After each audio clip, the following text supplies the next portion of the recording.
আজ আমরা লাচুং থেকে ফিরে যাব গ্যাংটকে। 5 রাত্রি 6 দিনের নর্থ সিকিম ট্রিপের আজ হচ্ছে আমাদের শেষ দিন। পাহাড় থেকে বাড়ি ফেরার দিনটা একটা যেন অন্যরকম অনুভূতি নিয়ে আসে। মনে হয় কিছু একটা যেন পেছনে ফেলে আসছে। ভোরের পাহাড়ি হাওয়া যখন গায়ে লাগে, চারিদিকে কুয়াশা ভেসে বেড়ায়, মনটা তখন একদম শান্ত হয়ে যায়।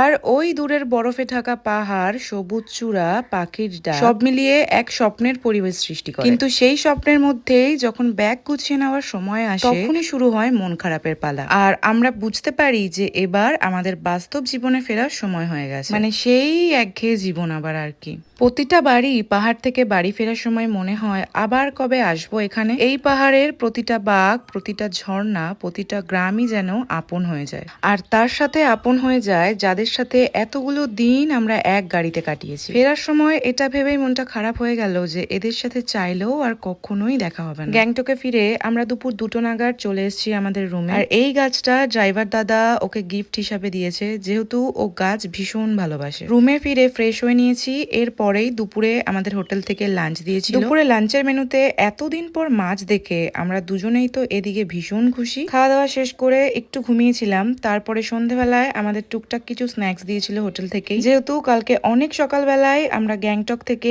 এনজিপির জন্য বেরিয়ে যাব, তাই সমস্ত কেনাকাটা আজকেই শেষ করতে হবে। আমরা প্রচুর দোকান ঘুরে ঘুরে বেশ অনেক শপিং করেছি। আর তার সাথে নিয়েছি প্রচুর ফ্রিজ ম্যাগনেট, কারণ আমার আবার ফ্রিজ ম্যাগনেটের ভীষণ শখ। কারণ কোথাও বেড়াতে গেলে স্মৃতি হিসাবে ওইটাই আমি যত্ন করে তুলে রাখি। আমরা যে 5 রাত 6 দিনের নর্থ সিকিম ট্রিপটা করেছিলাম, এটা আমরা করেছিলাম দত্ত ট্যুর অ্যান্ড ট্রাভেলস থেকে, যারা ভীষণ রিজনেবল প্রাইসে আমাদের ট্রিপটা কমপ্লিট করিয়েছিল। তোমরা চাইলে কন্ট্যাক্ট করতে পারো। রাত যত গভীর হচ্ছে ততই মন খারাপ বেড়ে যাচ্ছে। তবুও পাহাড় আমাদের কত কিছু দিয়ে যায়, শান্তি, নতুন শক্তি, আরো অনেক সুন্দর স্মৃতি। আর সেই স্মৃতিগুলোই আমাদের পরের ভ্রমণের স্বপ্ন দেখায়।